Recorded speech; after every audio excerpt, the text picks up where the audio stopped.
Hey, welcome to the Chakra movie. This special project first began over 10 years ago with the launch of our original Spirit Science episodes. Before we begin, I wanna give a shout out to you, this amazing community that made these videos possible. Spirit Science was made for you, and it's because of you that it exists today. It's for this reason we've created a place for the Spirit Science community to gather. For only $1 a month, you can become a supporter of Spirit Science and access all of our videos completely ad-free, along with a custom mobile app, private messaging, polls, and invitation to live events. It's thanks to you and your support that we can continue to create more episodes for you on a weekly basis.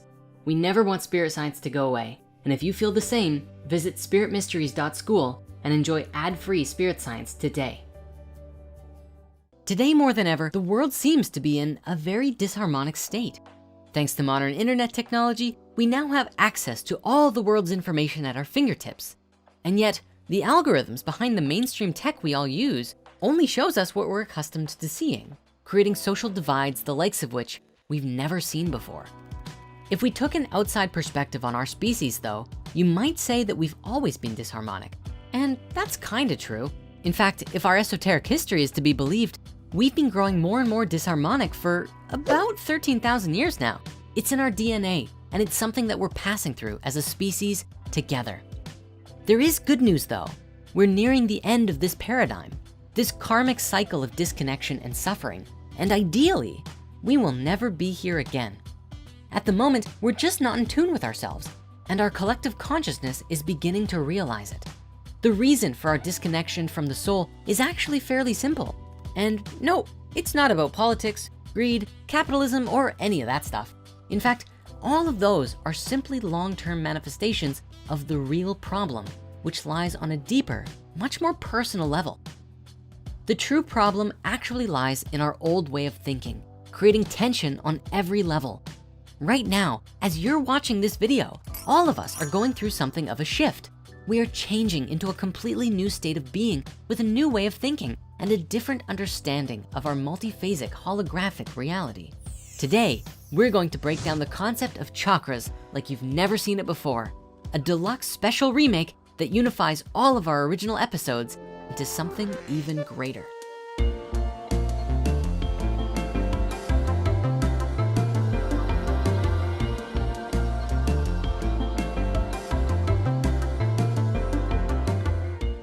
If you've been around this channel long enough, or have seen like any meditation or spiritual based movie of the last 10 years, you'll probably know that one of the most central and core themes of many new age disciplines is the 7 chakra system. Whether you've used them as meditation aids or seen them in gift shops, you're probably at least somewhat familiar with the idea. If not, keep watching, or just watch Doctor Strange and see how it turned out for him.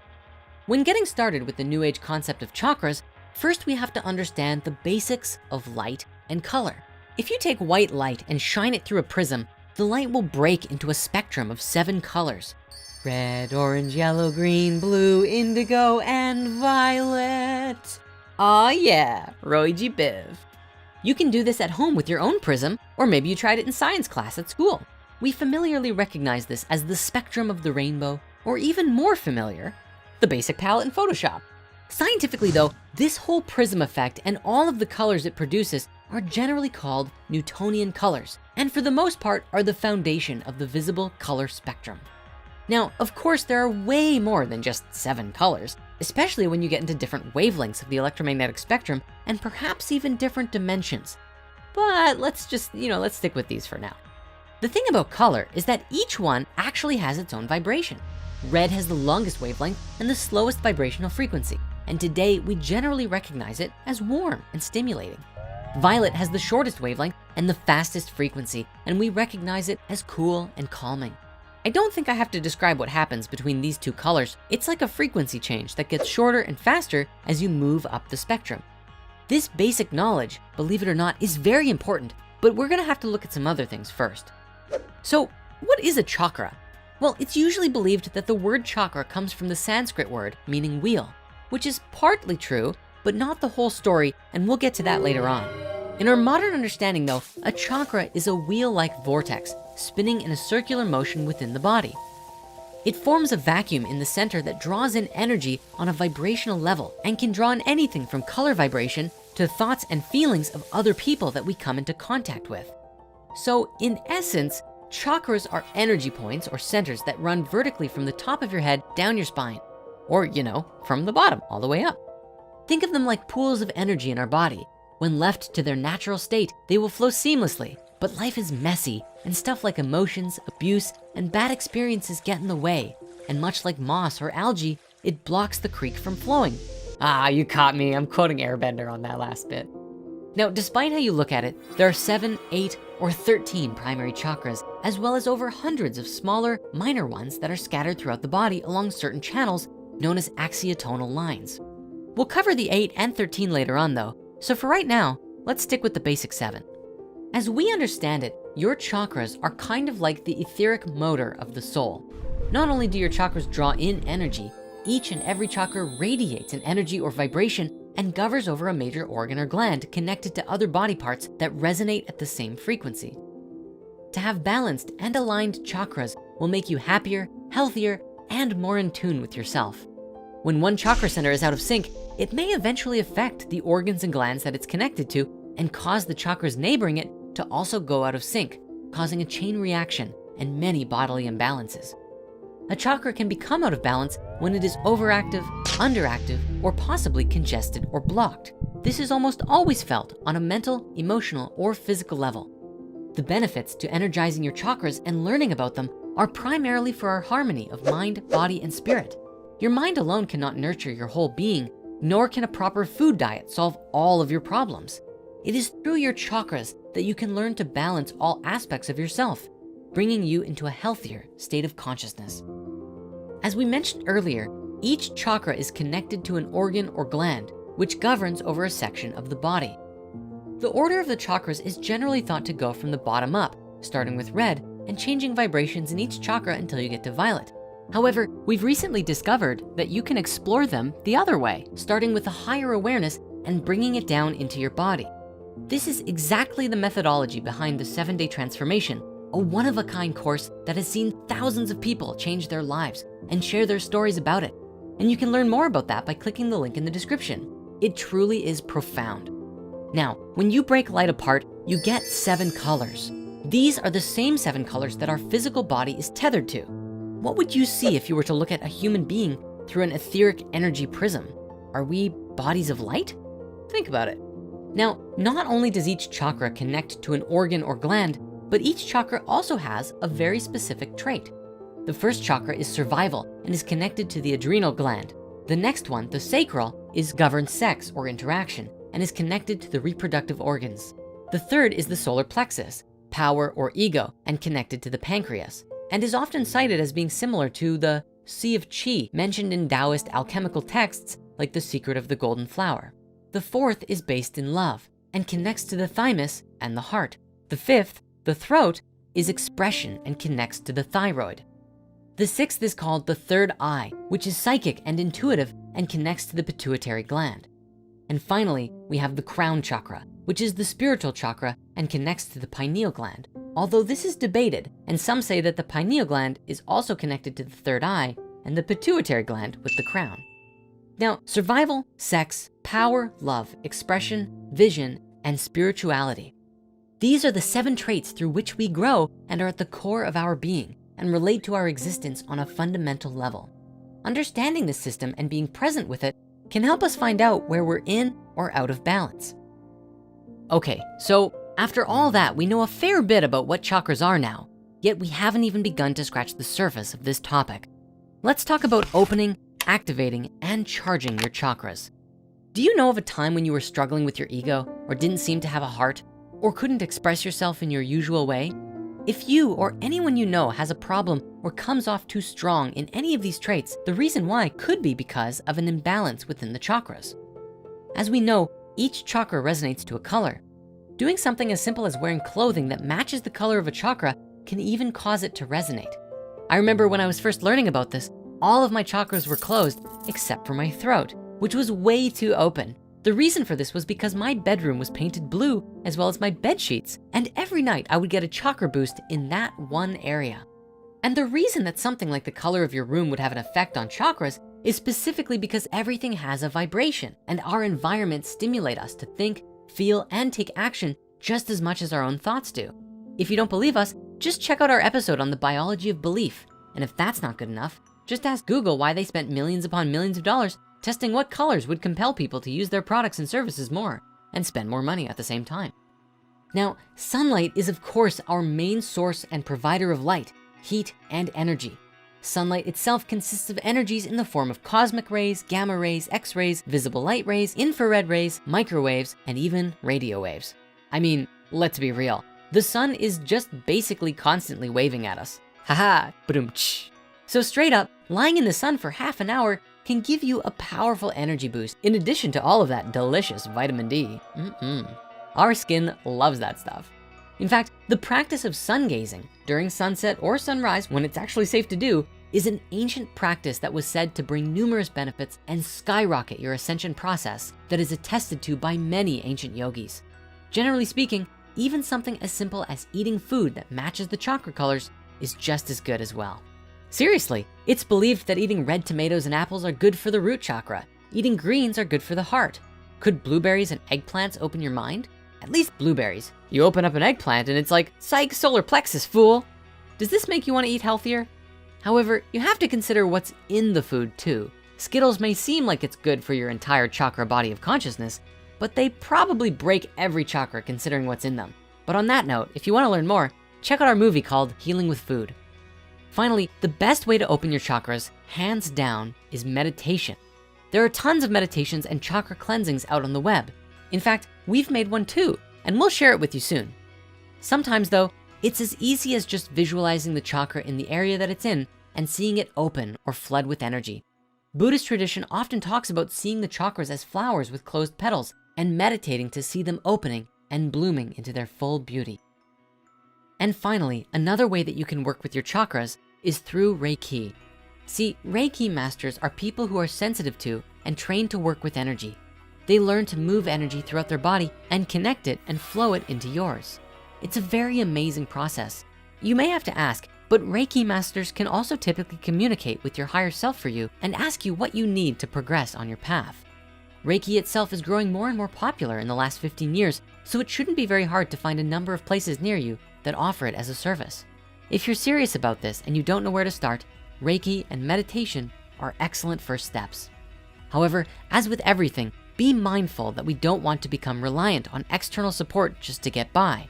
Reiki can be very helpful, just like a plant medicine ceremony, but not so that you can just go and trash your body the next day saying, oh, no worries, I'm just gonna get Reiki again to realign. If you are getting Reiki, do your best to stay aligned after the session, ideally supplementing your own health with proper food, meditation, and even exercise. Medical science has proven that toxins and impurities, including negative thoughts, chemicals in our food, and other pollutants can influence the body. If these are consistent, then chakra imbalances can manifest, which may eventually affect us on mental and physical levels. Traditional healthcare at this time is unable to naturally or totally alleviate symptoms, especially before they happen. And this means it's up to us to improve our health conditions on our own. We can't forget that we need to take care of our whole being, not just the parts that gain symptoms. And with that, I bid you adieu. But don't worry, because we'll be back again soon for even more chakra remakes in the spirit science journey. If you haven't guessed by now, understanding the chakras is akin to understanding the cosmic universal flow. It's a scaling and harmonizing of vibration between polarized frequencies. Just looking at the waveform alone, the vibration of red and the vibration of blue are undoubtedly completely different, and our chakras are the exact same way. The body is a vehicle, consciousness the driver, yoga is the path, and the chakras are the map. So, continuing on our journey into the chakras, if you haven't guessed by now, understanding the chakras is akin to understanding the cosmic universal flow. It's a scaling and harmonizing of vibration between polarized frequencies. Just looking at the waveform alone, the vibration of red and the vibration of blue are undoubtedly completely different, and our chakras are the exact same way. Now, when a person is living within the realm of one particular chakratic energy, their whole world can be colored by the energy of that frequency. It's kind of like a lens through which everything in existence is interpreted for us. In order to explain this clearly, here's an example. You remember the qualities of each chakra that we talked about earlier? Again, briefly, the overview is survival, sex, willpower, love, expression, mindfulness, and finally, higher understanding.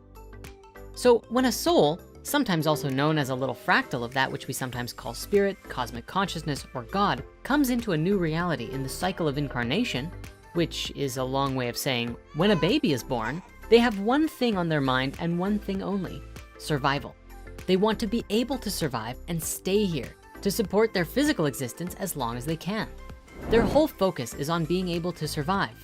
They're almost entirely dependent on their guardians during their formative years. And generally speaking, it's the mother and the father who take up that role.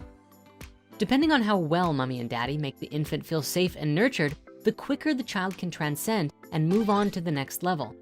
Nursing is also a natural way to bring the child into a state of safety, as well as explore the next chakra simultaneously. See, the root chakra is synonymous with support from the environment around you.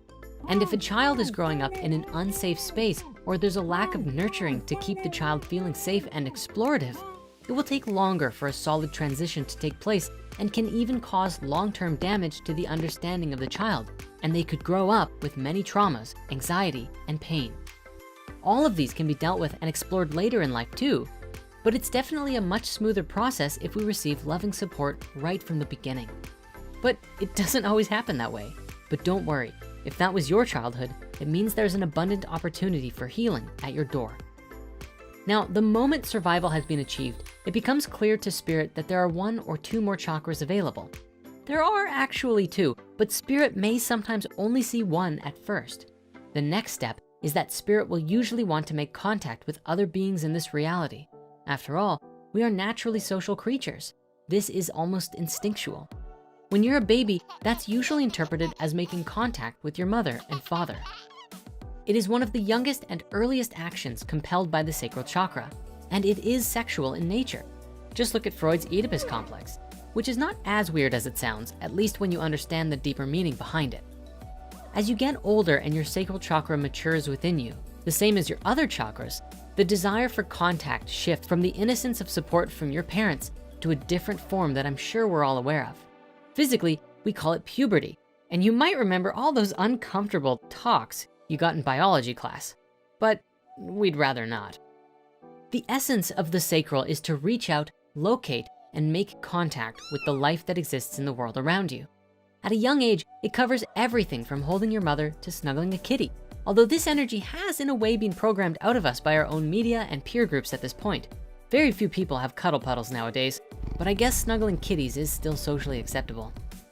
So the next stage is where things get interesting.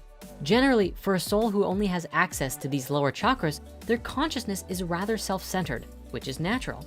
It's why children sometimes have a hard time perceiving the wants and needs of the larger social body around them, because they are still focused on and learning within their own personal growth, wants, and needs.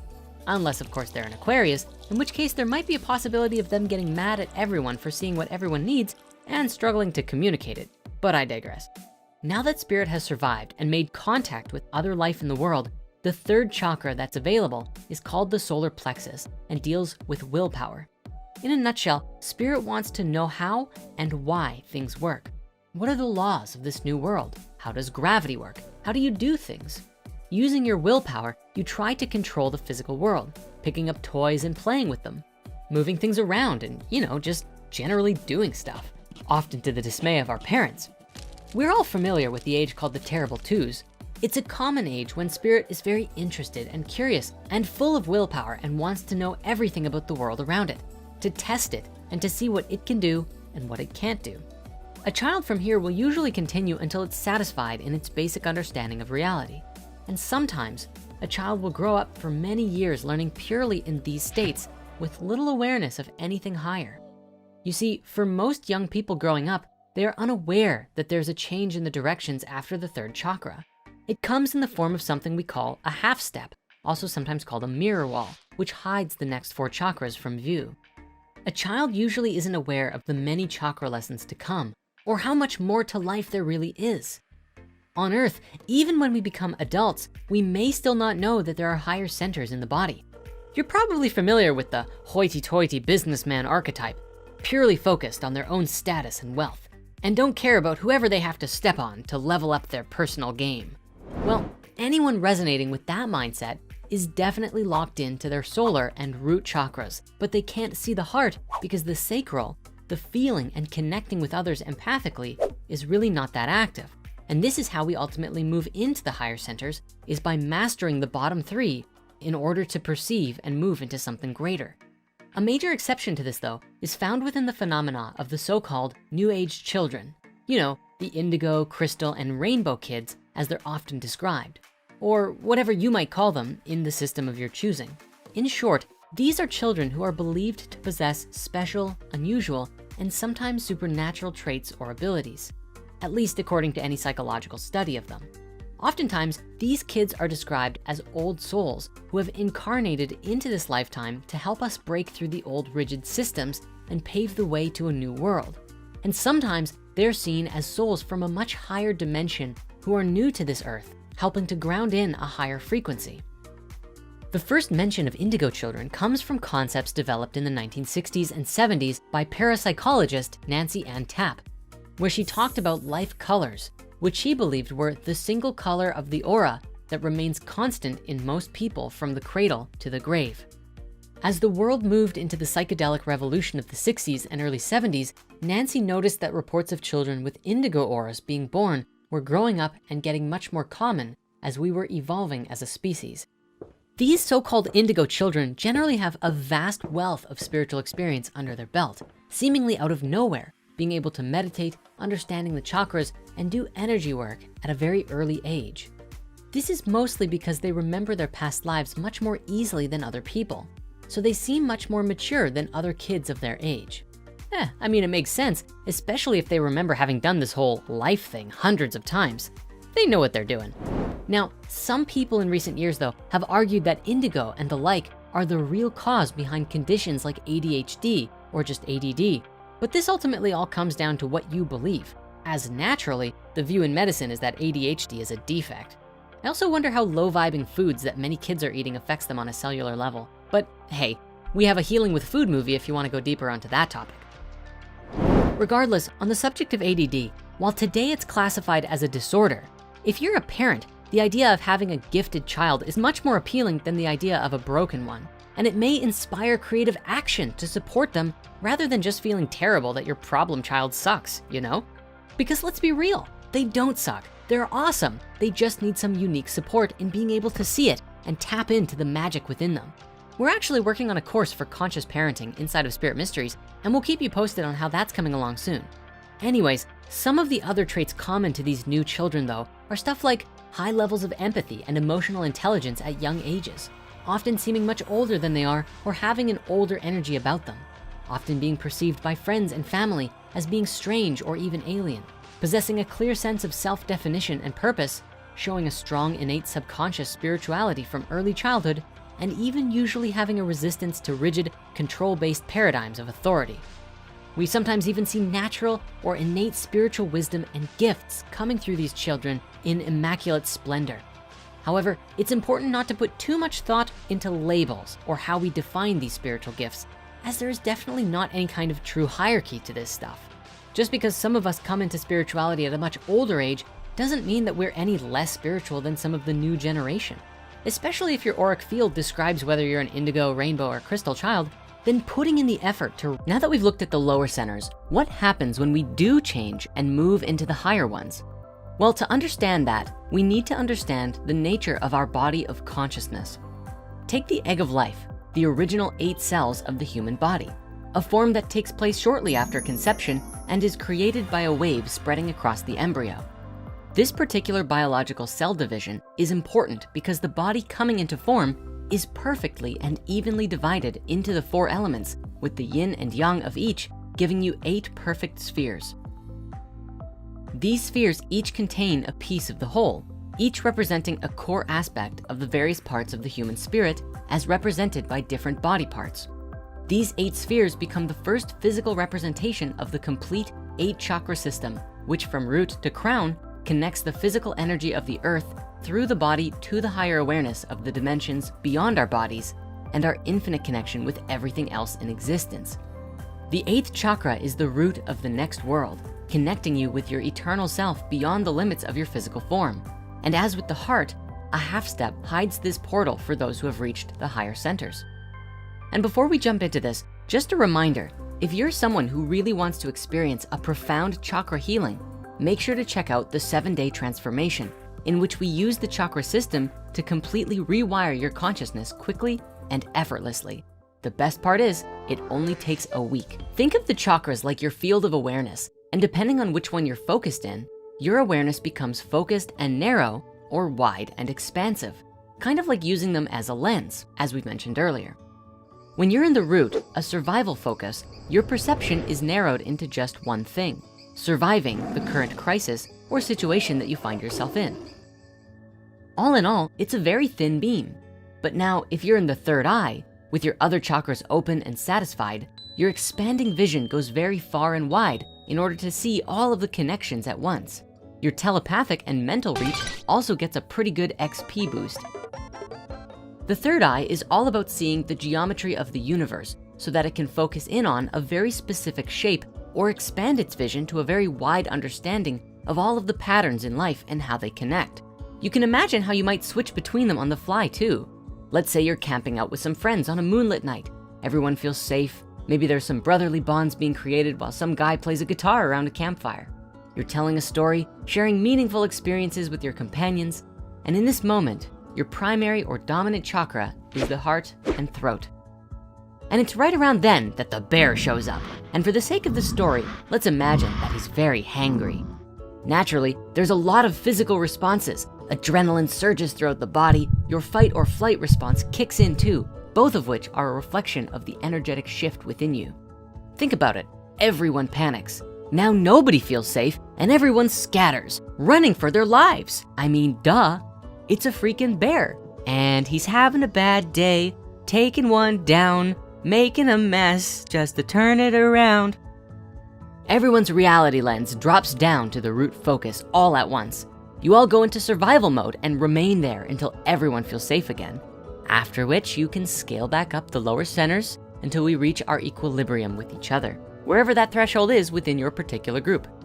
This example, of course, is only one of many possible responses to a hangry bear showing up. Depending on the awareness and training of the group, the responses could vary anywhere from calmly turning your back and walking away in peace, all the way to an energetic nod to the bear that you're friendly. And if the bear is interested, they'd love to do some photography together. The idea here is to say that if someone such as, let's say, Jesus was in these circumstances, he'd probably radiate so much light and love and energy that the bear would be like, bro, teach me. As they would be communicating on an energetic and telepathic level, and they'd be right as rain, super good friends. And on that note, human to animal communication is far more elegant and simple than we realize. However, that said, we as humans are not quite at that level yet, so we don't exactly recommend going out and trying to take a selfie with a bear, at least not without some salmon or something to distract it.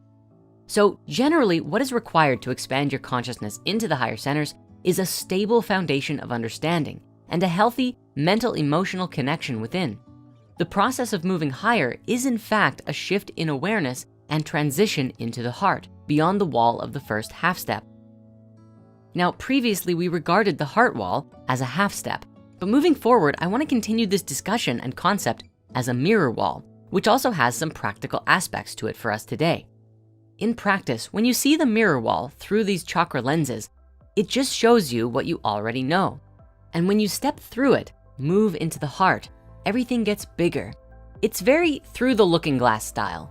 This mirror wall or half step is essentially an invisible wall that hides the higher chakras from spirit when it's exploring the lower ones, especially when it's still new to this reality. But once a level of mastery has been established within the first 3 chakras, spirit can catch a glimpse of or even move into the next part of life experiences, stepping through the looking glass. Sometimes, if there's a lot of shadow and darkness within oneself, we can refer to it as a black mirror because it's hard to look at when you go within yourself. It's dark and sometimes very scary, and yet we must be willing to face our inner darkness, face our black mirror or our mirror wall in order to step through it. I mean, hey, even Link had to face his shadow self in Ocarina of Time, right? Very briefly, however, we must touch on a rather secretive chakra that isn't really mentioned a lot, but is very important in energy work and within the higher paradigm. It's known sometimes as the Zaal chakra and is said to be located at the base and back of the skull. Physically, this chakra governs the sympathetic and parasympathetic nervous systems and several other automatic functions, but it's also said to be the gatekeeper to your state of consciousness. It seems almost to be kind of like Da'at on the tree of life. It connects directly with the pineal and pituitary glands, the crown chakra, the heart chakra, and the kundalini, and acts as a primary channel for cosmic energy like the crown, but serves to anchor that pranic juice to the physical plane. Because of this, it's very often used in occult practices and the magic arts as a means of manifestation, which is an idea echoed in many of its other names, like the mouth of God, the well of dreams, the jade gate, the jade pillow, or the ascension chakra. In fact, working with this chakra helps to completely balance the main chakra system and supports the natural healing ability of the body. Very Da'at-like indeed. Because it acts as a doorway of sorts for the universal energy to flow into the lower centers, a lot of people link this chakra with spiritual abilities like clairvoyance, telepathy, and multidimensional communication. Awakening and working with the Zaal chakra will also awaken many of our dormant abilities too. So while it is recommended you start with the root, think of the Zaal as a supporting chakra that helps to make the awakening process even easier. And to relate this to the existing chakra system, this one might be between the third eye and the crown, probably like the F-sharp key on the 12th chakra piano system. And in case this doesn't make sense, let's bring it full circle with this. What we're looking at here is the human 8 chakra system, the primary chakras or nodal points running up and through the body. According to the wisdom teachings from which these systems come, human energy moves in the pattern you see here as an unfolded star tetrahedron opening up into a chain. The transition steps are located between the 3rd and 4th chakras and the 7th and 8th chakras. The difference between this system, 7 and 8, or 12 and 13, is really just about how you're analyzing the data. It's all the same data at the core level, but it's just different dimensions or angles of observation. So let's look at how the geometry of this actually works. We've looked at this before, and this time we're gonna go even deeper. The key here is actually many keys. I know, mind-boggling, right? It's all inlaid in a piano. You know how an octave on a keyboard has 5 black keys and 7 white keys? Those black keys are mid-steps, known as semitones, between each of the white keys, which are called whole tones. In music theory, they're called sharps or flats, depending on which key that you're using as a reference point. Normally, one white key to a black key is a half step, and with the black key in the middle, from white to white is referred to as a whole step, because you're moving a semitone or a full tone up the scale respectively. However, when it happens between 2 white keys, this is an unusual transition, though less common, but still pertinent. It's a 90-degree shift in tones throughout the audible spectrum. And this is actually a pretty big deal when you relate it with consciousness. That half step between white keys is a point of transition, the singularity in aha moments when all of the dots of your life all connect with each other in a new way. Now, there's actually a lot more to this octave-based understanding that we want to elaborate a bit more here too. It's actually pretty simple when you think about it in terms of a 13 extra dimensional chakra system. Although we should say, you can use either system. Both the 8th system and 13 one have different benefits for different circumstances. See, the chromatic scale on a piano has 12 notes, and the 13th is the return note, or rather, the first note of the next octave. In every octave, there are 7 notes, and then the 8th is just the return note for the next octave, as well as overlapping with the previous one. This means that the 8th chakra of the octave, and by extent, the 13th chakra of the chromatic scale, are ultimately the same note and have the same role or purpose. And fully as a fun side note here, but if you're interested in joining me personally in learning piano, I've been doing some live streams lately on my own personal channel, and I'll link that in the comments below too, just in case you want to pop your head in. But to bring the conversation of all of these chakras to a close, it really is just the same 12 notes in creation that repeat over and over again at different wavelengths. It applies to music, to sound, it applies to color, and it even applies to us. Everything is cyclical and interconnected. Hidden in the chakra system we all know and love, there is a secret code that will help us to ascend to higher consciousness much faster. Recalling the concept of the mirror wall or the half step, generally speaking, Despite their existence, you won't really know that they're there until you've mastered all of the lower centers to a certain degree. So for the most part, when you're growing up, you're usually in the 3 lower chakras like we talked about earlier. You may be in all of them at once, or maybe mostly in one and partly in the others, or it could be constantly moving, some kind of blend or a combination of all 3. Interestingly though, this pattern is true not just of a person, but of a country, a planet, a galaxy, or anything living, as everything alive arguably has its own chakras, even Mother Earth herself.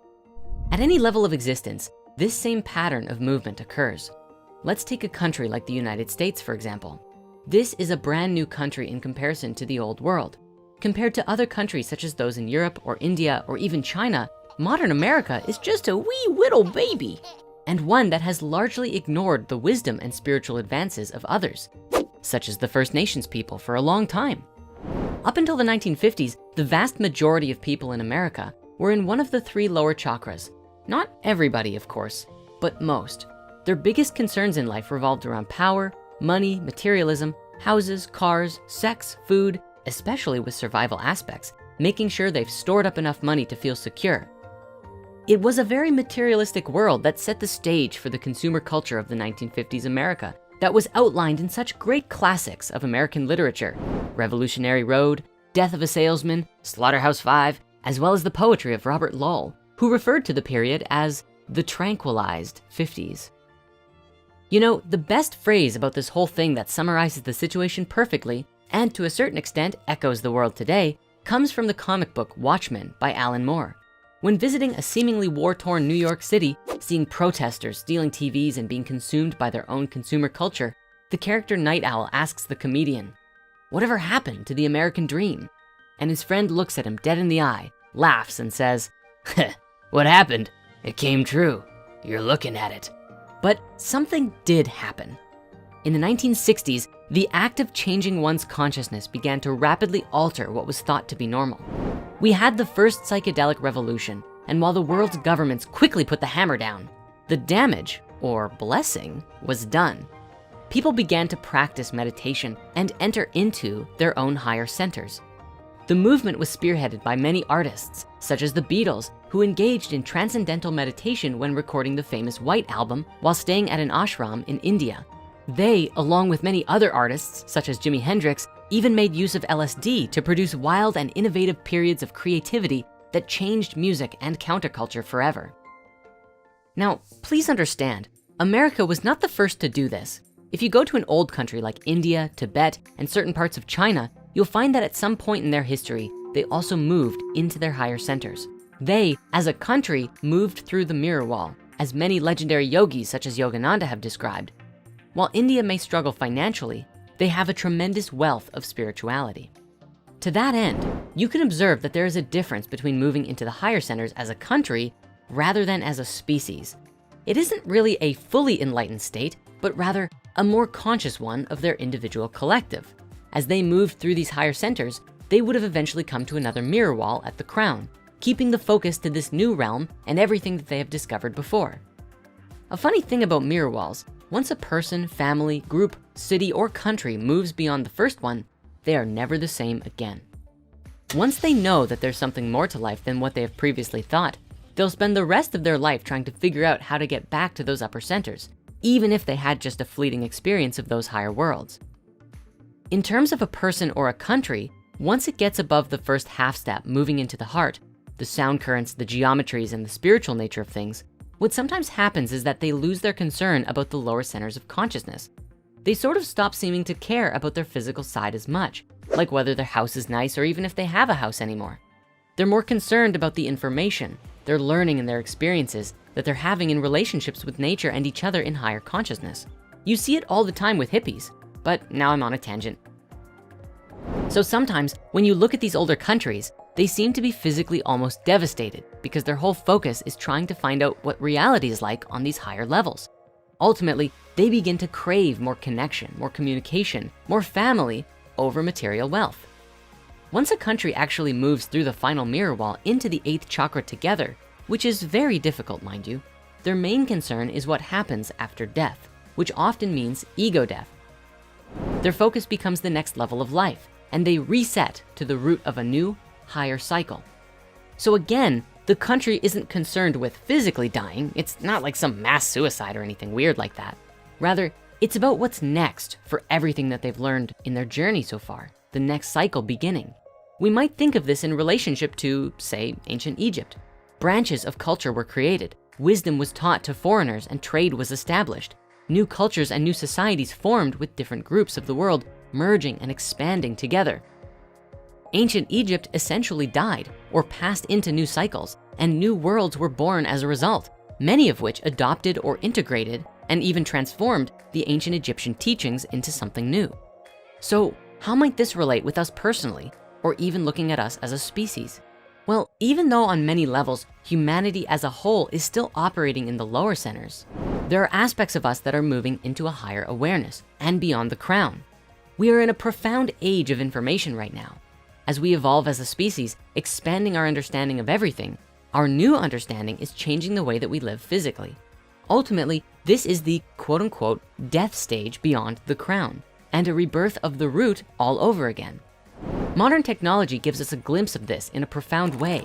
The Industrial Revolution a few hundred years ago gave birth to a wide array of new advances for humanity, but the technology was still in its infancy, and we didn't really know what we were doing to the world in a big picture kind of way. For running engines and motors from engineering plants to the invention of automobiles, we burned and refined oil in mass to stimulate the world's economy in tremendous ways. For a long time, this was a really great thing for us as a species. It connected us and created a new level of society. However, with all that we know today, we are now seeing that perhaps drilling so much oil and plowing down rainforests and polluting the oceans may not be the best thing for anyone, or even the natural world. With this new expansive perception, it sends us out of the crown and back to the root with new information than we had before, and new questions are asked. How can we transform our current technology to be sustainable? How can we birth a new paradigm for all of life on Earth? There's no question that we've peaked at the life cycle for the fossil fuel industry, which will have no choice but to transition sooner than later. And the more people that get on board with this, the faster we all move towards a sustainable, cleaner future for all of us. This is just one microcosmic example of a larger human story, but it's a rather important one. If we can see the pattern of awakening and physical change and see how it relates both personally and collectively, it makes it smoother for all of us to let go of old ways of thinking and move into a higher, better world for all of us that much faster. And as it were, perhaps one of the most ultimate of means by which to do this, to bring higher light and awareness to the world, is by activating the light body. When discussing the concept of chakras, prana, and energy pathways, there's one major thing we have to cover: the coiled snake itself, the divine feminine Shakti force, or as it's best known in the West, the Kundalini serpent. In yogic philosophy, the Kundalini is a manifestation of the cosmic divine feminine known as Shakti, and is often said to be located in or around the root chakra, solar plexus, or at the base of the spine. When cultivated with care, an open heart, and disciplined tantric practice, a Kundalini awakening can bring tremendous spiritual power and liberation. It's safe to say that anyone who has delved into yoga or Hindu philosophy at any point has probably come across this idea. The history behind this vital force, though, is not as well known.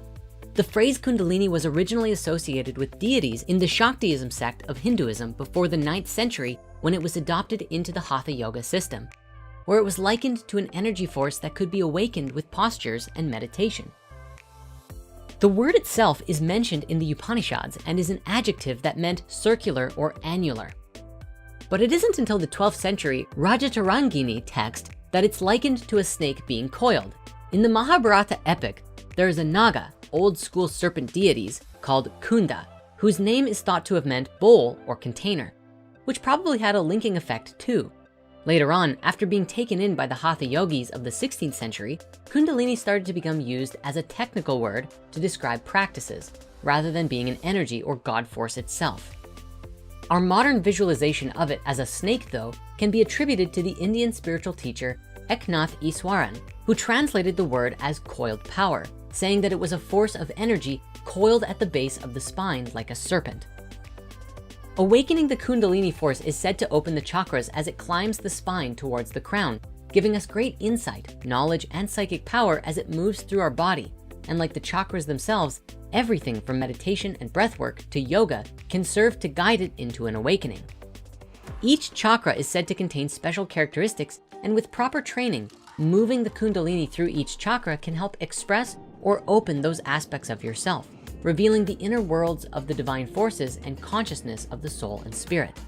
It's worth noting though, that many Hindu texts caution against waking it up too early or without a guide who can help you through it, as an awakening too soon can cause an imbalanced energy field and disrupt the flow and have some weird side effects too.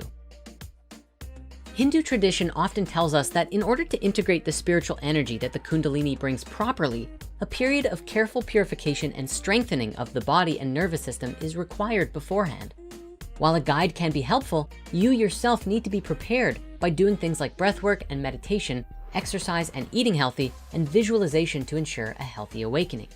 But above all, like the Merkaba, the whole thing must be approached with an open and full heart.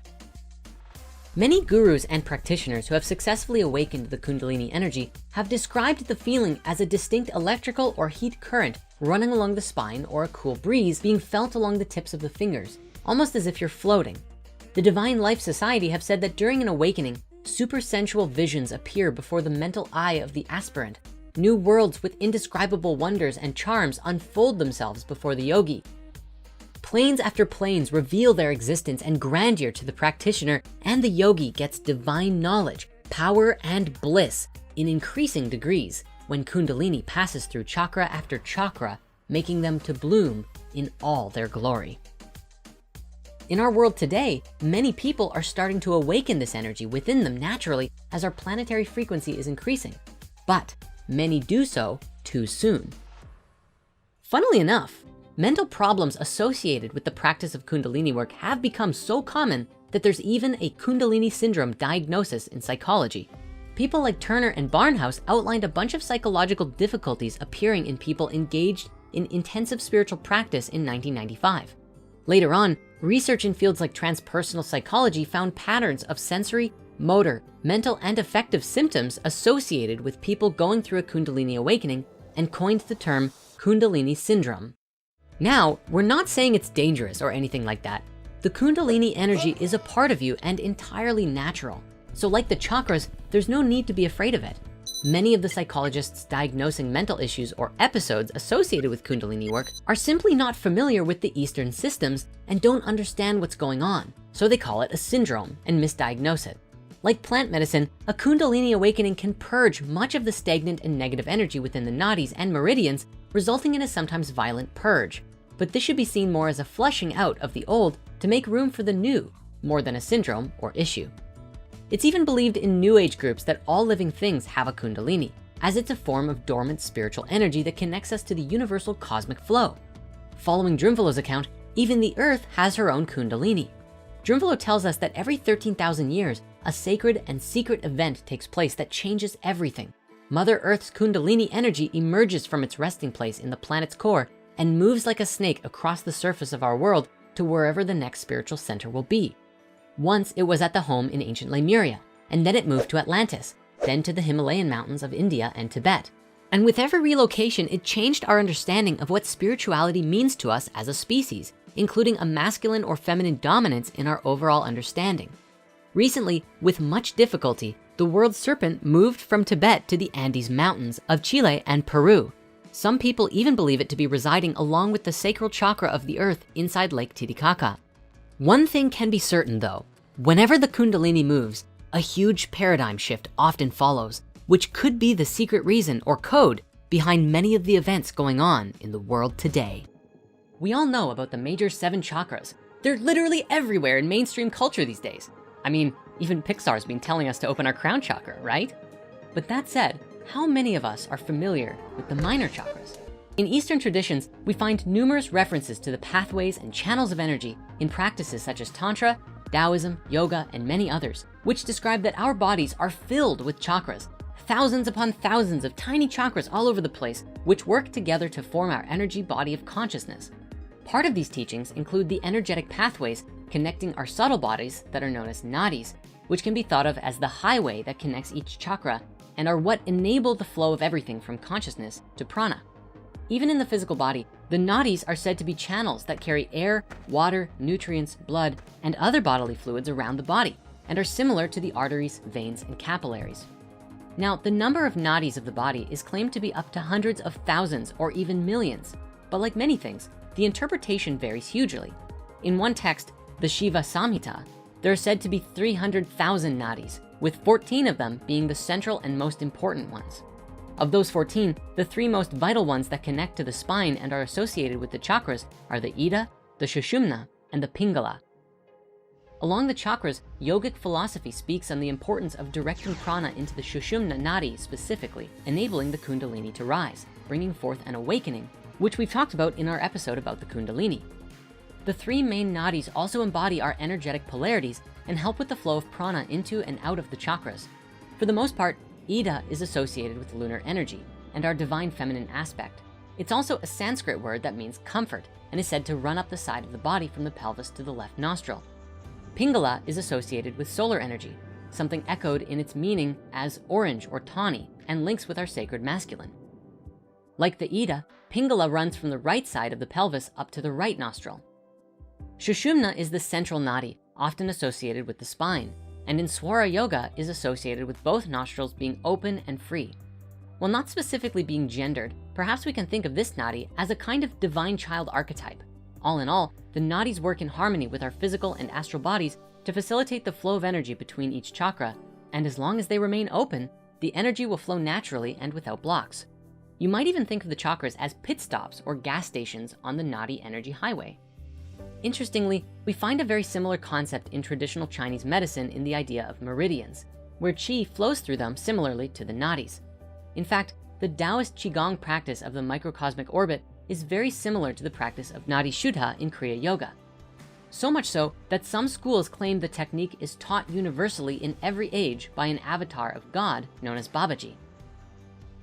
While the historicity of the techniques in India prior to the early 20th century aren't well established, it's fun to speculate about where they might have come from and why such systems are so similar.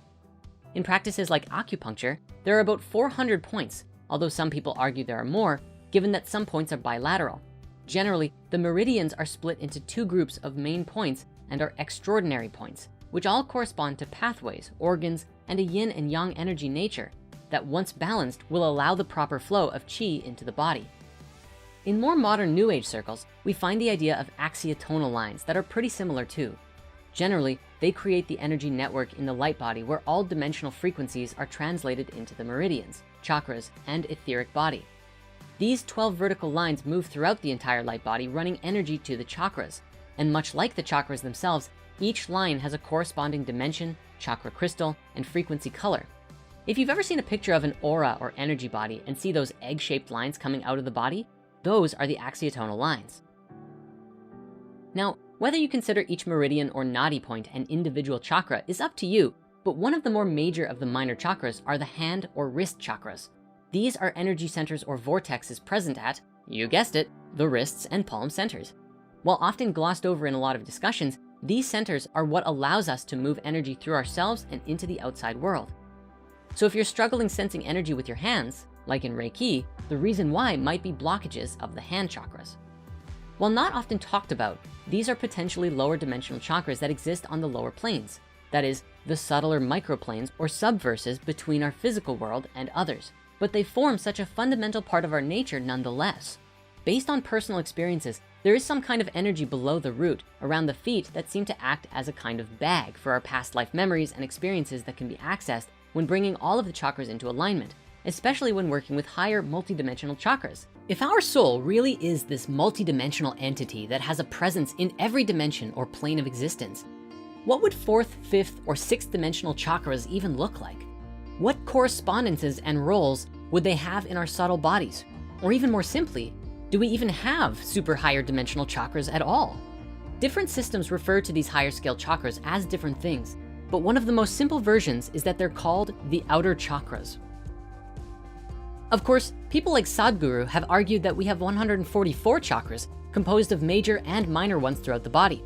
However, we should remember that while we can speak in terms of lower and higher chakras, such language is often too easily misunderstood. It is like comparing the foundation of a building to a roof. The roof is not superior to the foundation. The foundation of the building is more basic to the building than the roof, and the quality, lifespan, security, and stability of the building depends, to a large extent, on the foundation rather than the roof. But in terms of language, the roof is higher and the foundation is lower. If we think of chakras 1 through 7 as third dimensional physical chakras, then conceptually speaking, we can think of chakras 8 through 15 as the fourth dimensional ones, and 16 through 22 as the fifth dimensional ones. Our soul probably has even more than that, but according to Thoth, once things get past the sixth dimension, they get so entirely different that no one can conceptualize what's going on exactly and translate it back to 3D, so we can stick to this framework for now. Chakras 8 through 15 pertain to how we can impact our existence in the fourth dimension. That is, space and time, and chakras 16 through 22 are thought to affect how we interact with events and circumstances that may be aspects of source consciousness and perhaps even other realities. In other words, they are the chakras of our higher selves. While there are countless systems, since no one has an agreed upon convention, it is more important than ever to have your own experience with these chakras and form your own views. Thus, everything we're about to explore here can be seen as one interpretation of our most general understanding. Thinking of each chakra as a set of octaves arguably means that chakra 8, located above the crown, is the root chakra of the next dimension and our astral body. It is often referred to by many different names, such as the higher heart or seat of the soul. But in shamanic practice, it is called the soul star, which we think is just a fabulous name. Since the fourth dimension is largely temporal, as we begin to work with this chakra, we come to an understanding of the timeless nature of our own soul. In its fullest expression, it encompasses all of our creative imagination, how receptive we are to new experiences and wisdom, and our perception of what life is like, as well as being associated with transcendence into the next world and divine wisdom. Color-wise, the soul star chakra is thought to be a kind of turquoise, although it's fair to say that the true colors of these may be outside of the color spectrum that we can easily comprehend at this point. Above that is the ninth, atomic doorway chakra, encompassing a vibrant green, similar in color to the heart. This chakra deals with all the skills encapsulated in the crown chakra and overlays that person with all of the acquired skills that they've left behind by their residual karmic experiences.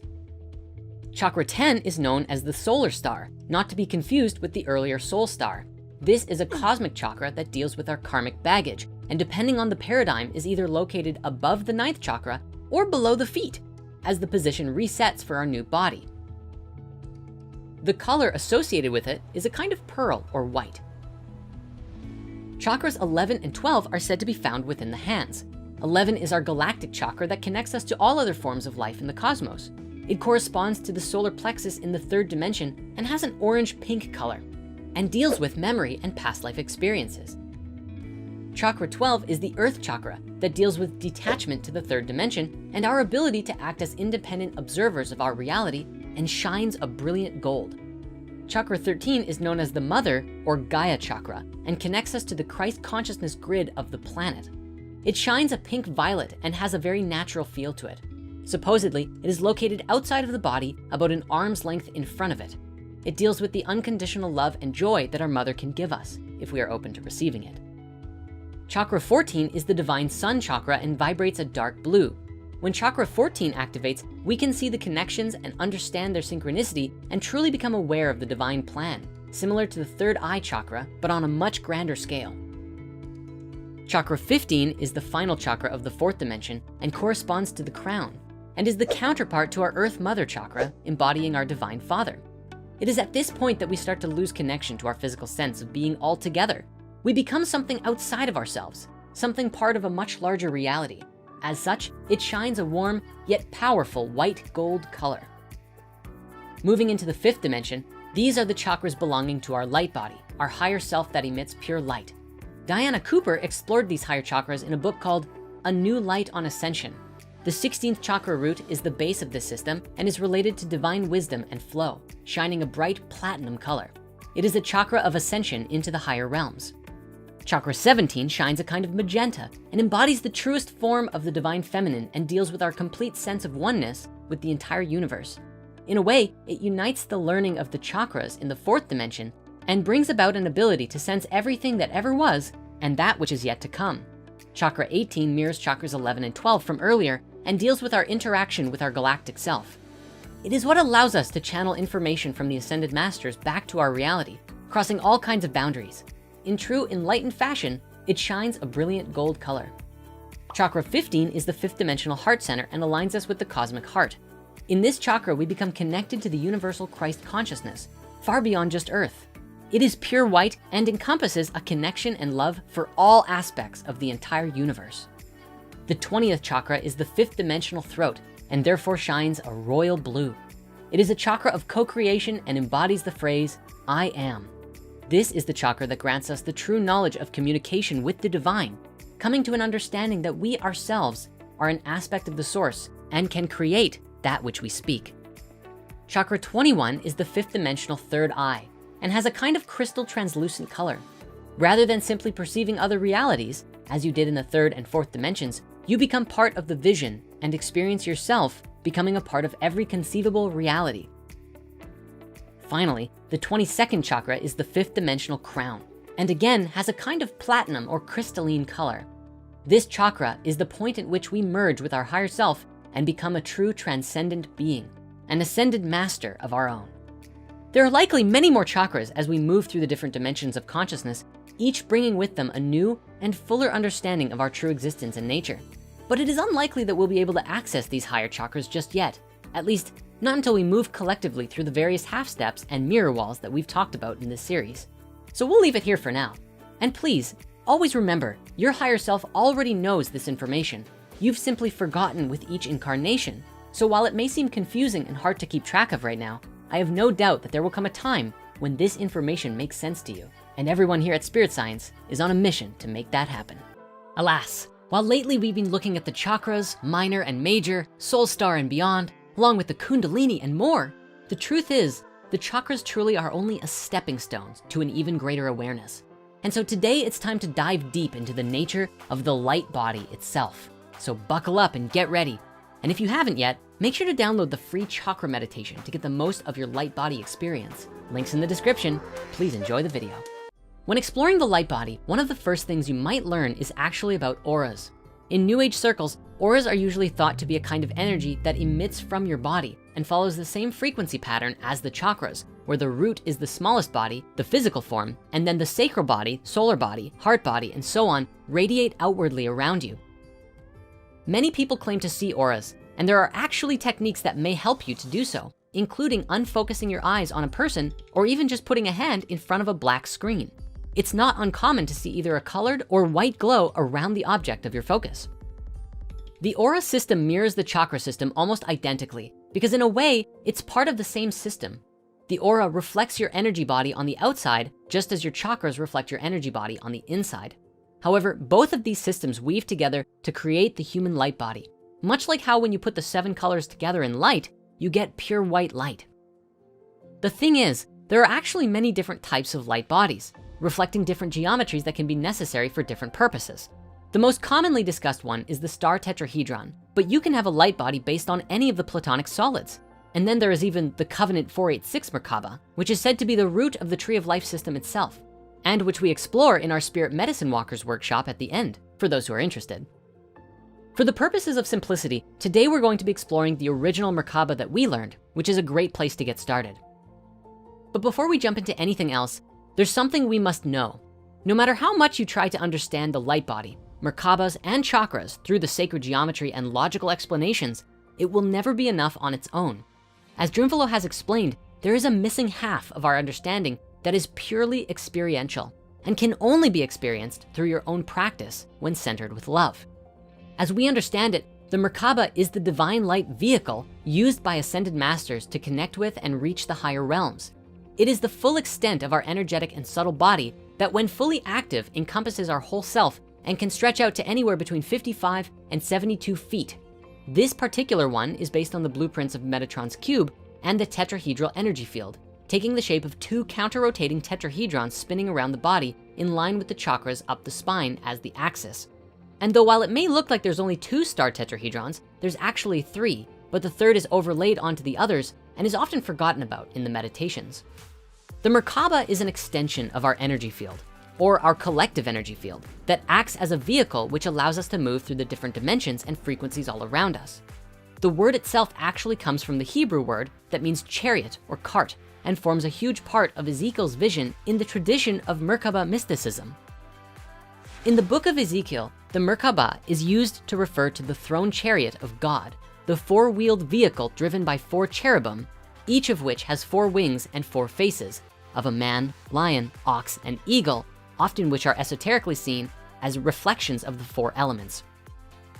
For the most part, the teachings of the Merkaba mysteries revolved around the visions of the prophet, which were centered around stories of ascension and people transcending the physical world into the realm of God. Some writers have even argued that early Christian theology and discourse was influenced by the Jewish Merkaba tradition to some extent. In fact, some see the accounts of St. Paul, who has been argued to be influenced by Gnosticism, to be one of the earliest first accounts that we have of a Merkaba mystic in Jewish or Christian literature. Throughout Kabbalistic history though, discussions concerning the Merkaba were limited to only the most worthy sages, as it was considered overzealous to ponder on the nature of higher worlds and what they looked like. In more modern teachings, Melchizedek tells us that the Merkaba can be recreated through conscious breathing and meditations in as little as 18 breaths. The first 6 are for balancing the polarity, the next 7 are for proper pranic flow through the entire body, and the final breaths are from shifting the consciousness from 3rd to 4th dimension. And then finally, the last 3 breaths are for recreating the rotating Merkaba within and around the body. The meditation has a lot of parts though, and while we may animate it one day, if you wanna walk through, you can check out Drunvalo Melchizedek's Flower of Life, Volume 2.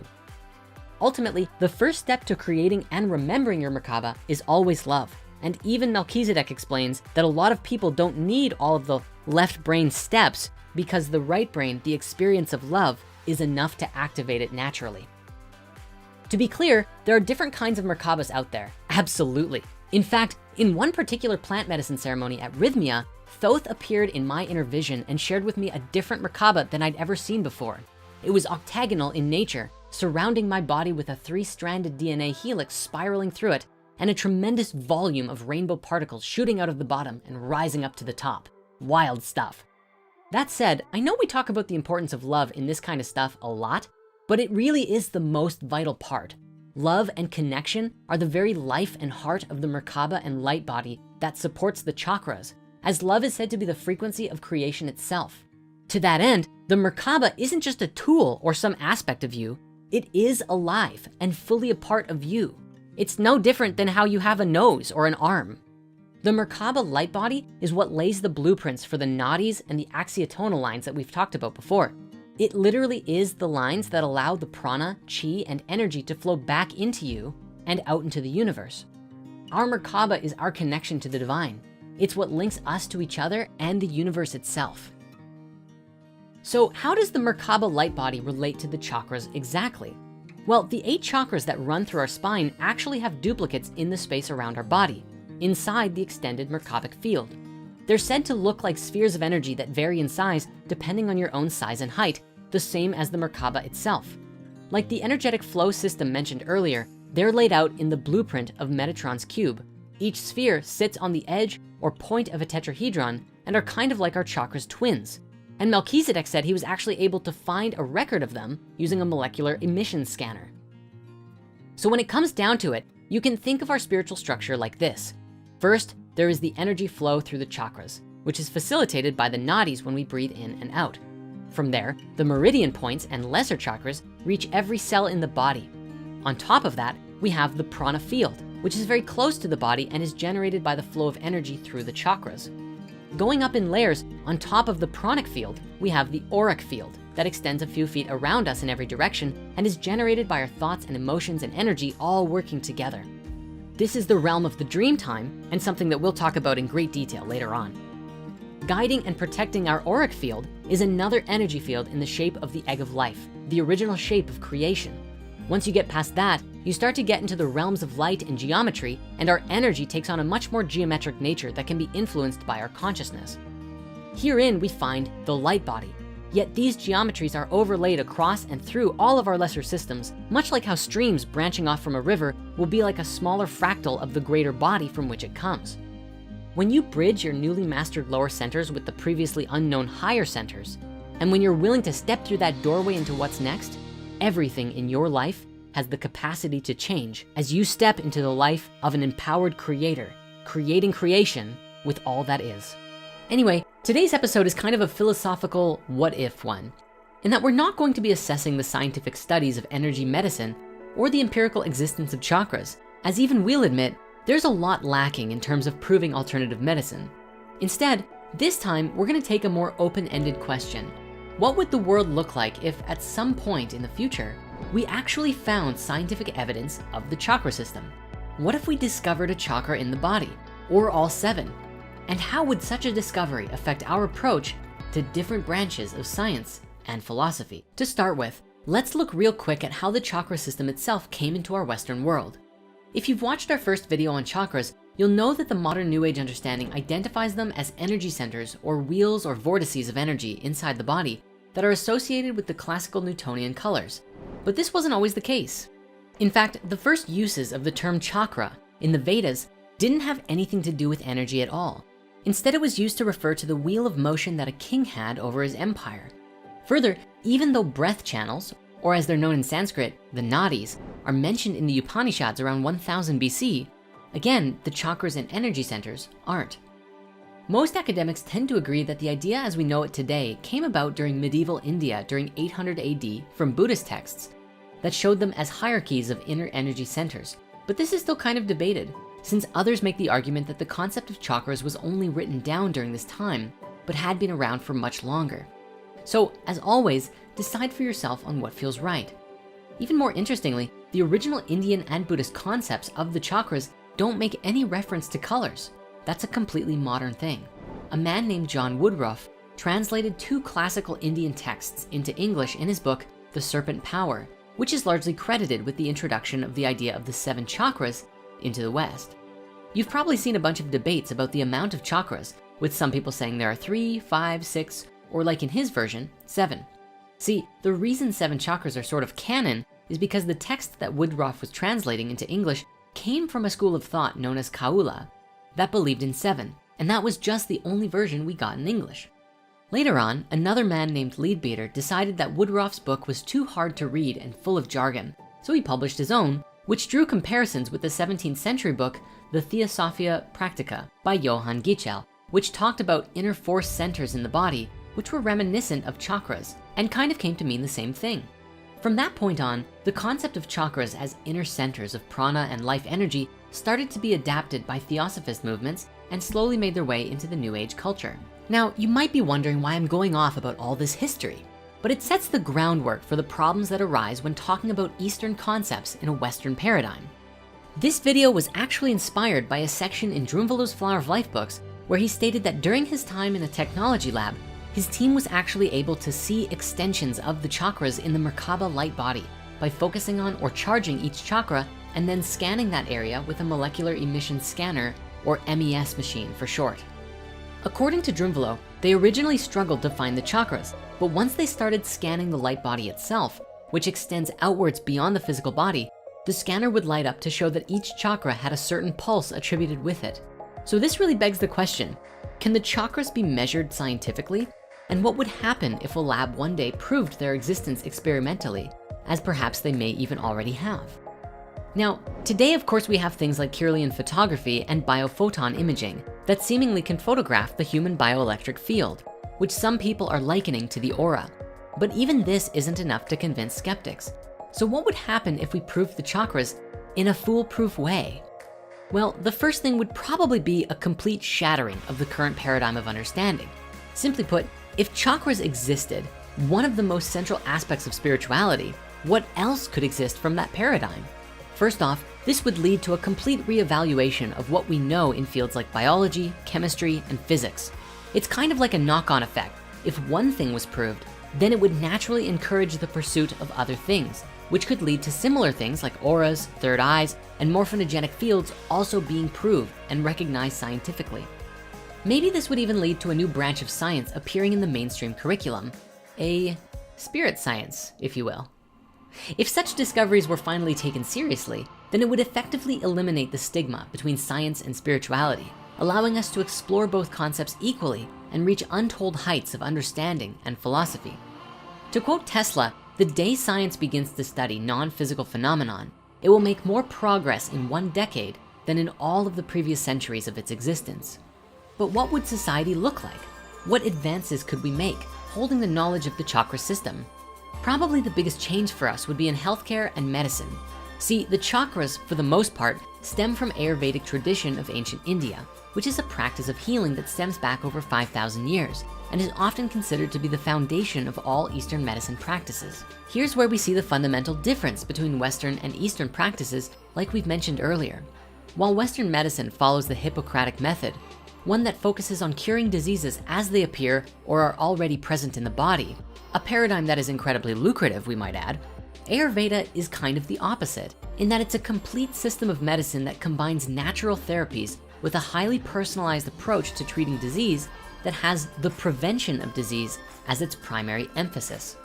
So in this practice, as well as in the chakra tradition, a healthy state is defined as one in which there's a balance between body, mind, and soul in an equilibrium among the doshas, or body types.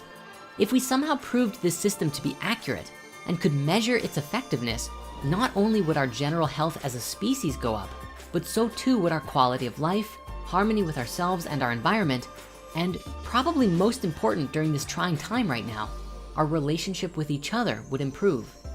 If we could use the chakra system to predict when and where diseases would strike, we could tackle the disease before it took a hold of someone, thereby saving countless lives. Just imagine, oh look, your root chakra is showing this negative energy pattern, a common early sign of cancer. So let's focus on healing that chakra based on what's needed. Maybe nutrition, exercise, or some childhood trauma therapy, and guarantee that we heal this thing before it gets worse. We could even take it further, and nutritionists and sports scientists could design diets and activities specifically catered to keeping your chakras in balance, or maybe even target the centers that were out of whack, and we could eliminate disease altogether.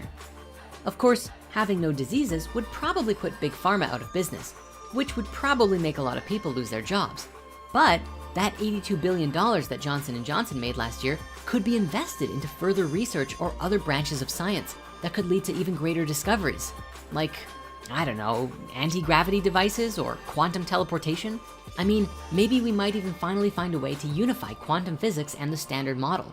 And guess what else? If we could use the chakra system to effectively eliminate disease, that also means no more healthcare bills or debt for millions upon millions of people. But hey, maybe I'm getting ahead of myself here. After all, professional Ayurveda people still charge for a session, but it would be nowhere near as much. Even being conservative and saying that we could use the chakra system to complement Western medicine, it could pose a viable option for people who are allergic to certain medication or those who can't leave the house. Further, machines like the Aura Star, which is based on the sciences of biofeedback, reflexology, kinesiology, and concepts in Ayurveda medicine, can actually be used to measure biofeedback data and is way cheaper to produce than MRIs or CT scanners, and could be used for similar diagnostic treatment. As a side consequence of this, it may even start to eliminate class divides with regards to access to treatment. Since the machines can be produced for much cheaper, anyone could access them. Just try and picture it. You wake up one morning and you're feeling a bit groggy or fatigued. You're suffering from low self-esteem. You grab your coat, drive to your local GP, and the doctor tells you that your solar plexus is weaker than normal and prescribes a series of meditations, foods, and exercises to help you get back to flowing normally. Heck, imagine couples or marriage counseling where people could go to therapy to work on rebalancing their throat chakra to enable better communication. What about energy itself? Following numerous New Age beliefs, all living things have chakras. Since the earth itself is a living being, she too has chakras dotted around various places. What if we could somehow tap into these huge reservoirs of energy to produce a natural, renewable, and healthy source of energy that could replace the fossil fuel industry? If you watched our other videos on chakras, we pointed out that as wheels of energy, they both act as magnets for the energy around us and as channels for the universal source of energy to flow through us.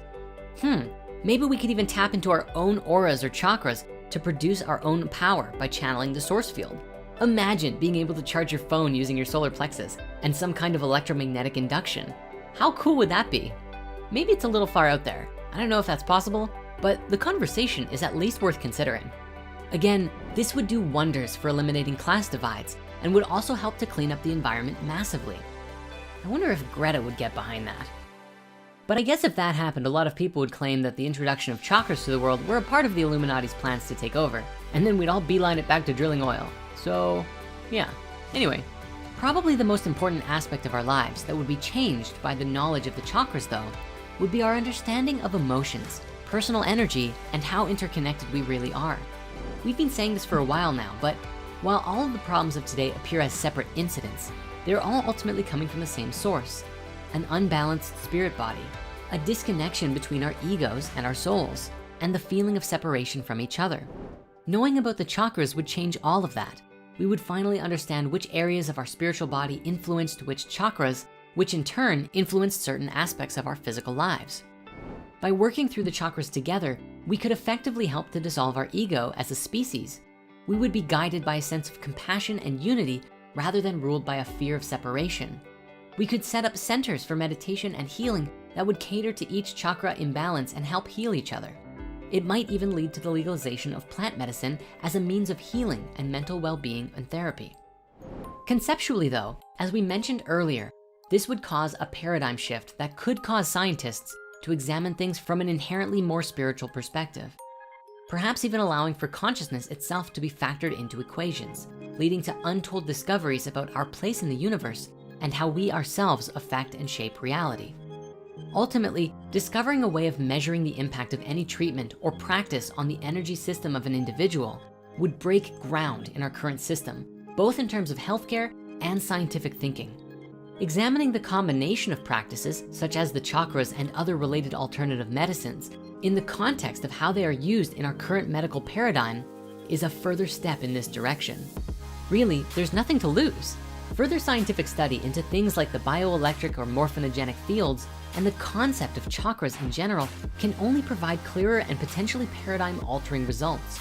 Even from a hardcore atheistic point of view, if such things didn't exist at all, more detailed study would prove that, which would also have an impact on society as a whole and at least evolve our more philosophical understanding instead. Whatever way the coin falls, we have the potential to change society by understanding the chakra system better. So what do you think? What kind of changes would proving the chakra system scientifically bring about in your life? What do you think society would look like? Let us know in the comments below. And if you're interested in exploring the chakras more, please come and check out the 7-day transformation, in which over just 1 week, we'll go through each of the chakras with you together and help you to clear out and transform at every level. Until next time, stay in balance and we'll see you soon.